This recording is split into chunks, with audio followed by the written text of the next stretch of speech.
Nous sommes en Genèse chapitre 6. Vous y êtes? Je lis à partir du verset 5. Le thème, c'est la manifestation de la grâce de Dieu dans la vie des hommes. Et aujourd'hui, c'est le cas de Noé. La manifestation de la grâce de Dieu dans la vie des hommes. Genèse 6, à partir du verset 5. L'Éternel vit, tu peux souligner vit. L'Éternel vit que la méchanceté des hommes était grande sur la terre et que toutes les pensées de leur cœur se portaient chaque jour uniquement vers le mal. L'Éternel se repentit d'avoir fait l'homme sur la terre et il fut affligé en son cœur. Ça c'est grave, non? Et l'Éternel dit, j'exterminerai de la face de la terre l'homme que j'ai créé.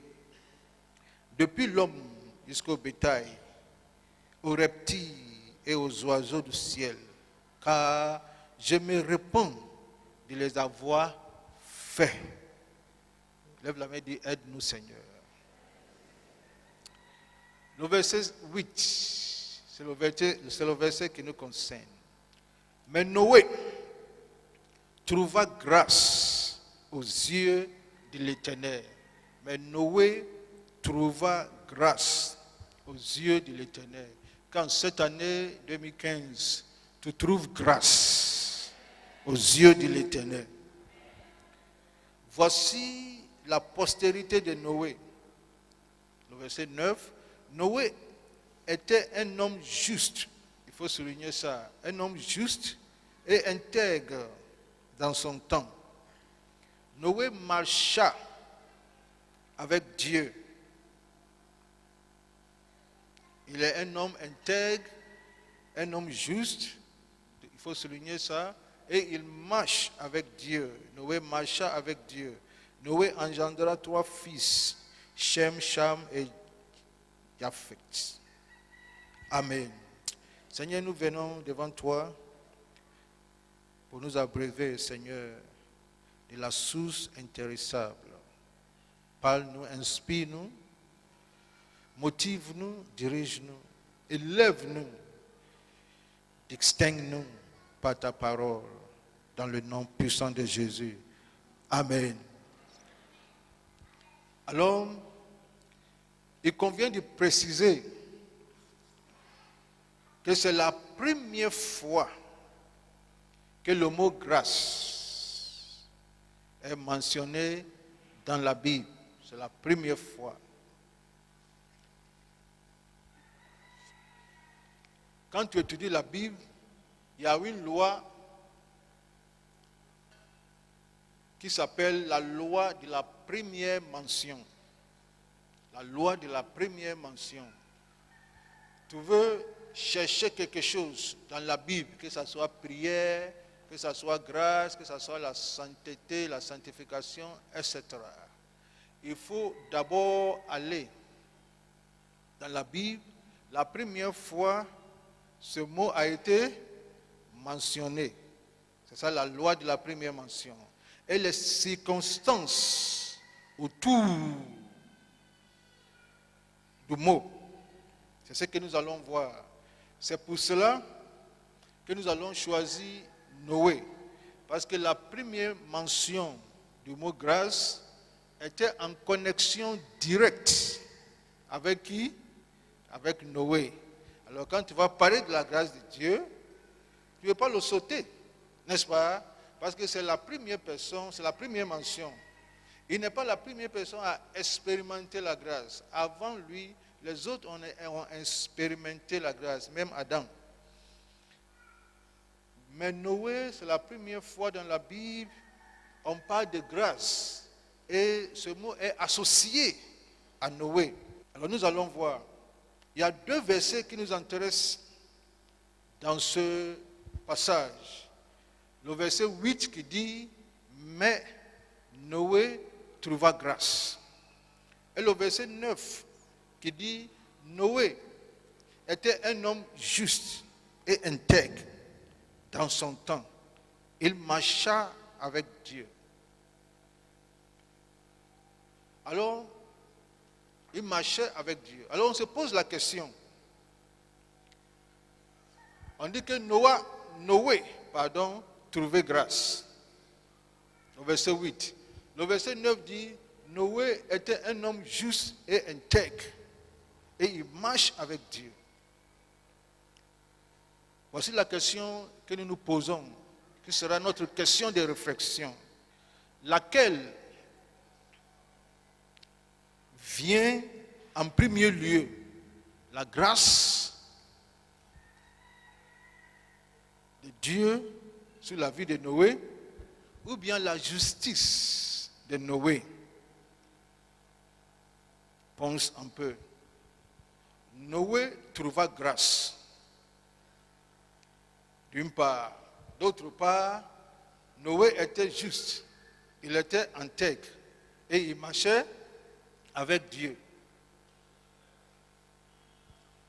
Est-ce que c'est parce que Noé marchait avec Dieu, alors qu'à ce moment, dans ce moment-là, il y avait la dépravation totale? Et c'est Noé seul qui marchait avec Dieu. C'est pour cela qu'il a trouvé grâce. Ou bien Noé faisait exactement ce que les autres faisaient. Et Noé n'était pas différent des autres. Mais Dieu lui a accordé la grâce. Et c'est après ça que Noé est devenu juste et intègre. Tu es de quel côté? Ok, laisse-moi expliquer bien. Et tu vas me dire où tu te trouves. La Bible dit que Noé trouva grâce.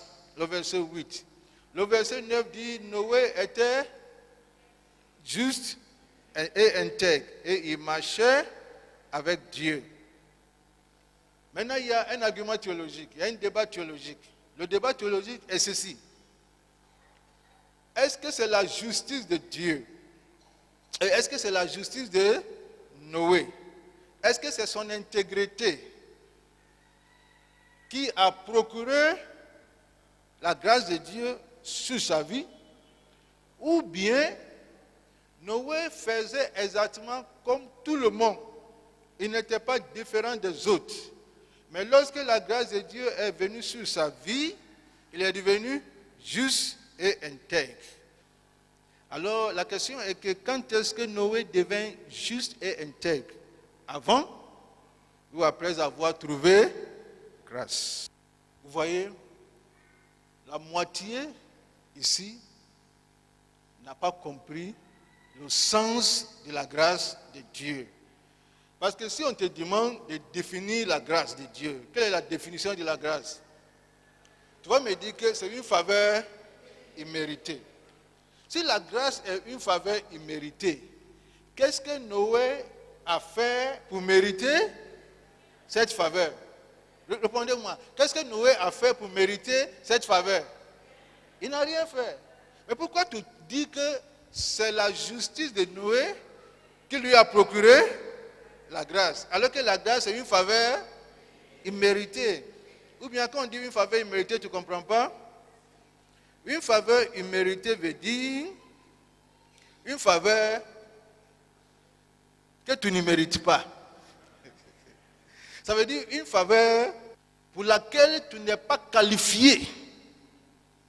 Ou bien une faveur dont tu n'es pas éligible.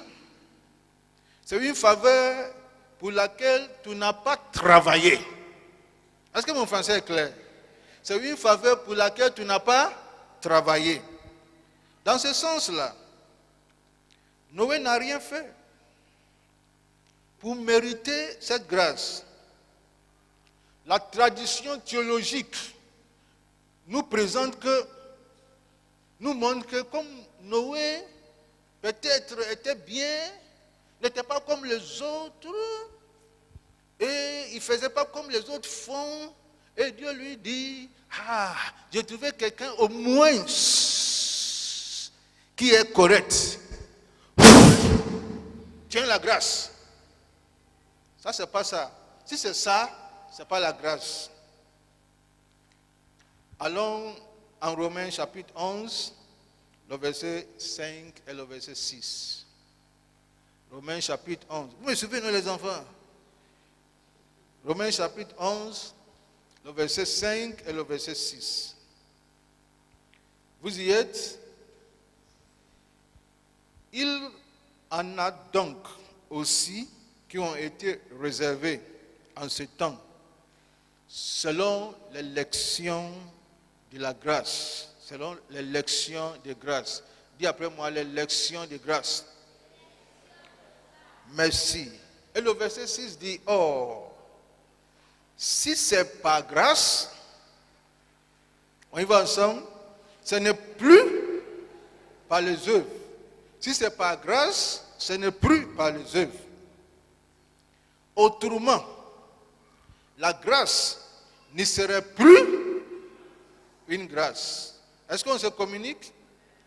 L'apôtre Paul dit, vous voyez, dans la Bible, suis-moi, je vais continuer la lecture. Dans la Bible, il y a des hommes en qui Dieu donne des révélations. Par exemple, si tu veux connaître la loi,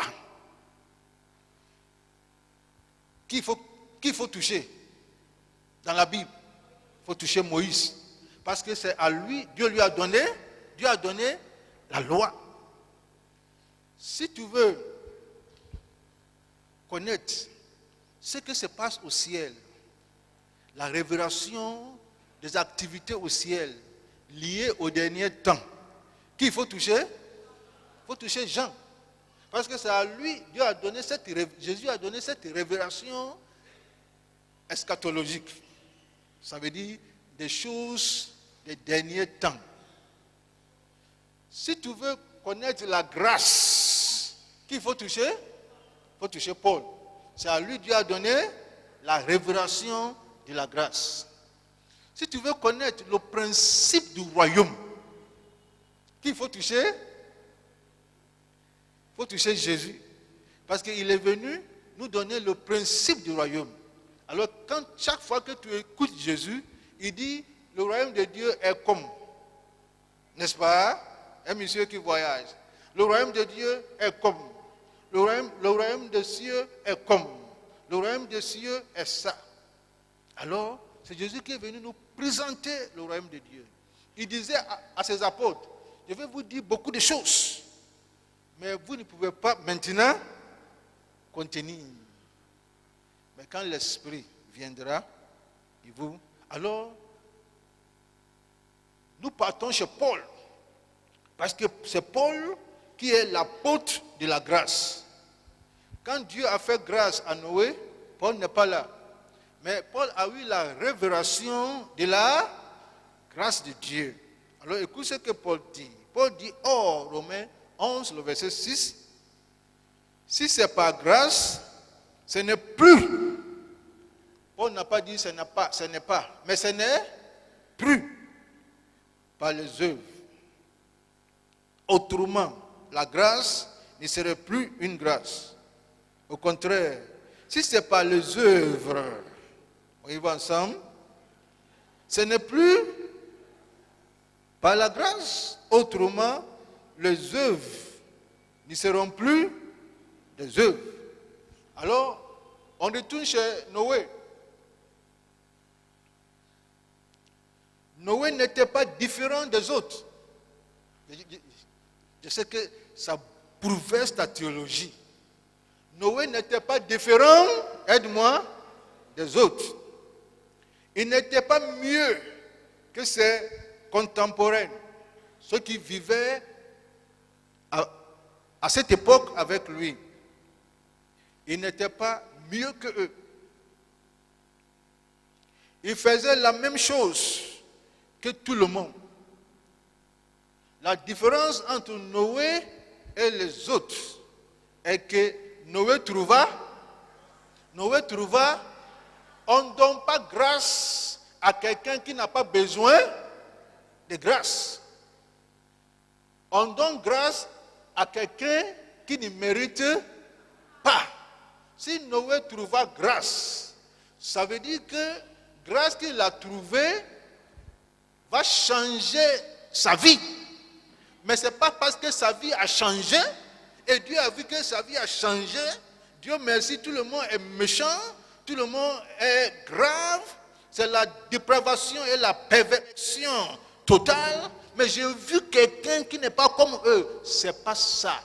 Si c'est ça, ce n'est pas grâce. Est-ce que mon français est clair? Si c'est ça, ce n'est pas grâce. Laisse-moi te choquer. Dans la plupart des temps, c'est le pire qui reçoit la grâce. Pense-y. Je répète, dans la plupart des temps, c'est le pire qui trouve grâce aux yeux de l'Éternel. Dans la plupart des temps. Quand Dieu veut faire grâce, c'est à cause de ça que Jésus dit qu'il n'est pas venu pour les biens portants. Il n'est pas venu pour le juste. On ne peut pas justifier un juste. On ne peut pas guérir un bien portant. Alors si Noé trouva grâce, il faut comprendre que Noé était pareil. Lève la main et dis grâce.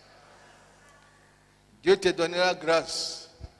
Alors, toujours sur Noé pour que tu comprennes le mécanisme de la grâce de Dieu, pour apprécier la grâce de Dieu, allons en Hébreu. Et Hébreu fait référence à Noé.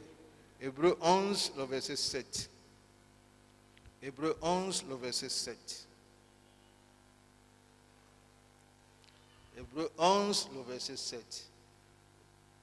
Vous y êtes? Ok. La Bible dit, c'est par la foi que Noé,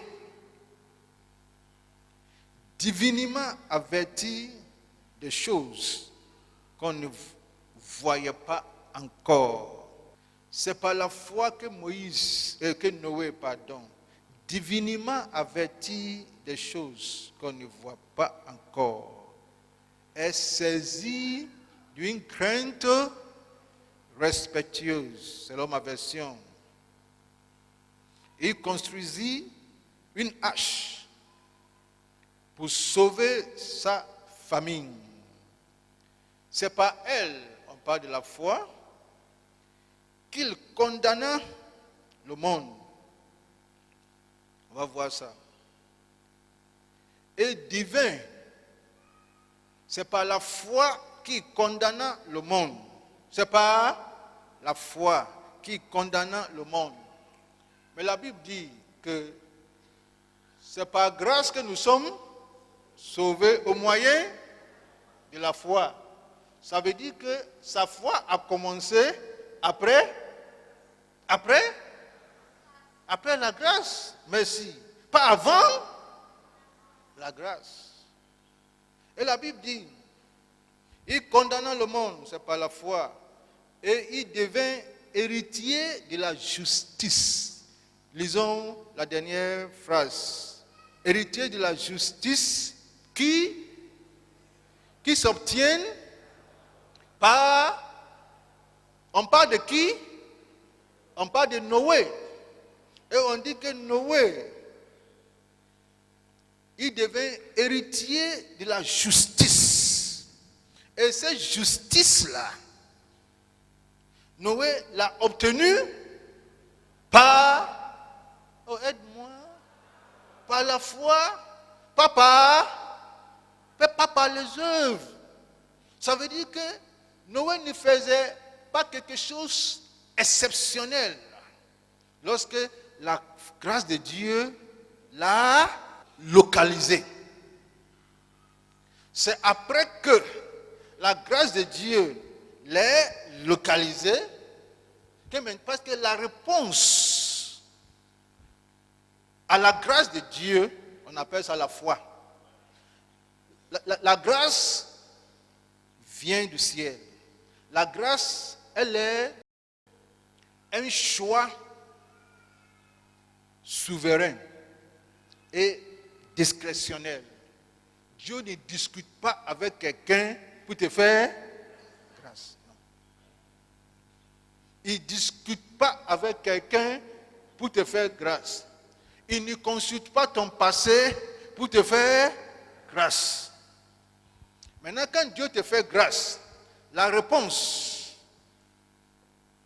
à cette offre, à ce don de Dieu, s'appelle la foi. C'est à cause de ça l'apôtre Paul dit, c'est par la grâce que nous sommes sauvés par le moyen de la foi.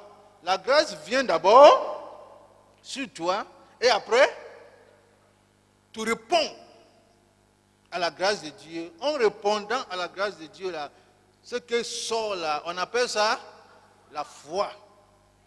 Et c'est après ça, tu deviens héritier de la... C'est après la grâce là, tu deviens héritier de la justice. Mais ce n'est pas la justice qui provoque la grâce.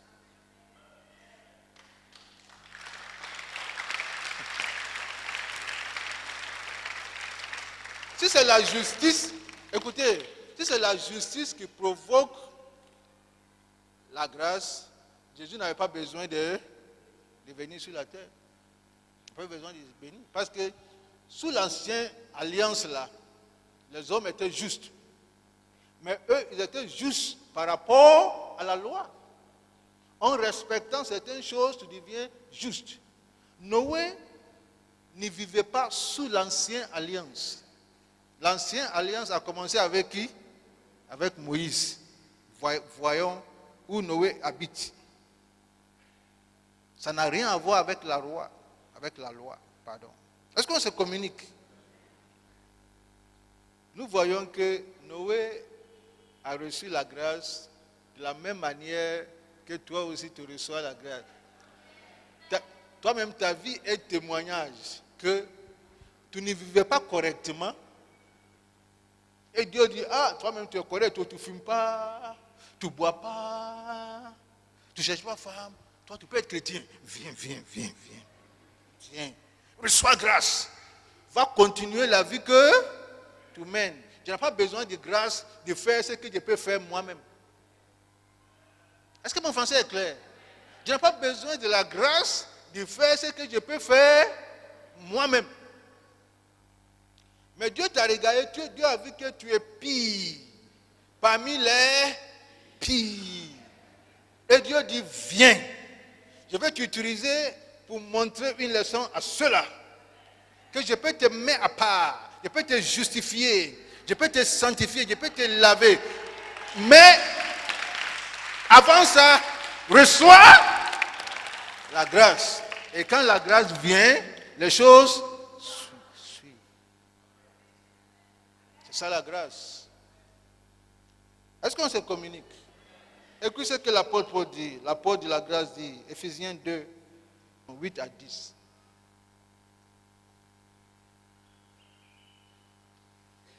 Vous y êtes? Éphésiens, c'est un passage que tout le monde connaît.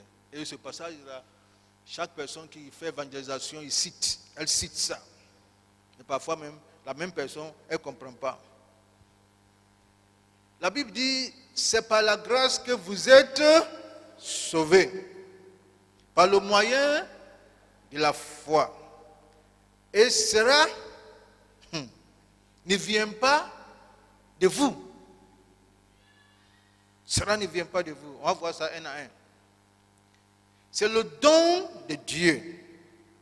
Ce n'est point par les œuvres, afin que personne ne se glorifie.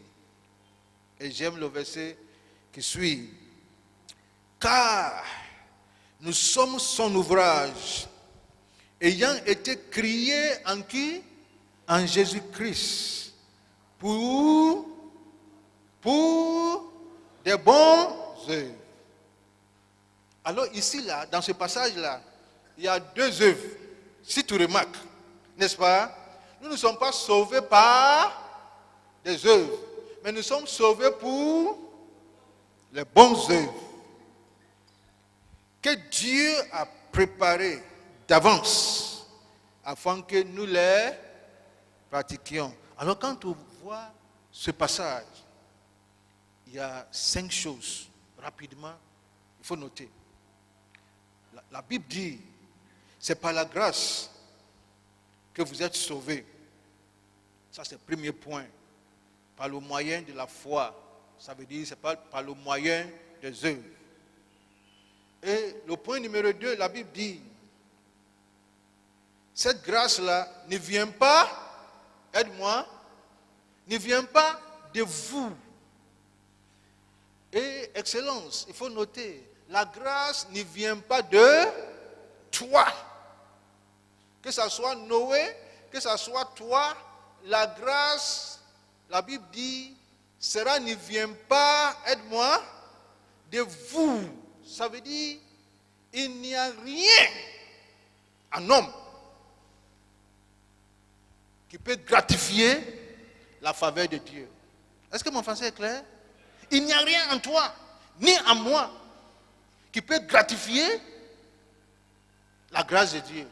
Où Dieu dit, oh, George, il est bien, il est bien, il est bien, laisse-moi lui faire grâce. Ça, ce n'est pas la grâce de Dieu.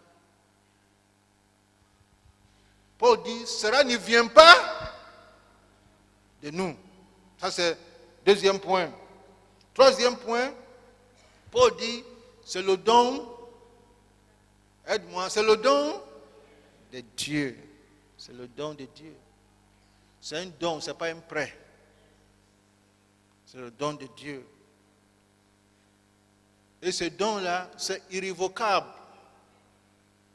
C'est un don irrévocable. Si on dit qu'il y a telle personne qui avait la grâce de Dieu et maintenant il n'a plus la grâce de Dieu, ça veut dire qu'il n'avait pas la grâce de Dieu. C'est un don irrévocable. La Bible dit que les dons et la vocation de Dieu sont irrévocables. Romains chapitre 11, le verset 28. 29, pardon. Et la Bible dit, comme c'est un don, Dieu donne à qui? À qui il veut. Donne à qui il veut. Il ne donne pas à qui mérite. Mais il donne à qui il veut. Qui veut. Tu sais, la raison pour laquelle, si tu es enfant de Dieu, il faut apprécier la grâce de Dieu. Il ne faut pas minimiser la grâce de Dieu. Et il ne faut pas attribuer la grâce de Dieu à ton intelligence. Quelqu'un, tu peux faire même école avec quelqu'un. On peut sortir du même ventre, même au même moment. On peut faire même école, habitant dans le même quartier. Mais aujourd'hui, si tu regardes la vie de cette personne-là et toi, parfois c'est comme le ciel et la terre. Et parfois tu ne comprends pas ce que ça veut dire.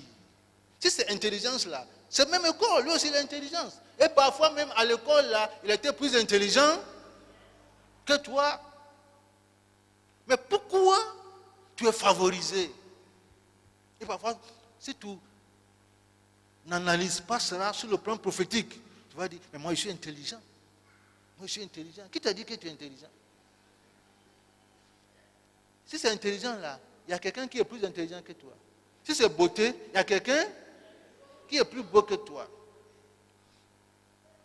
Si c'est l'argent, il y a quelqu'un. Si c'est connexion,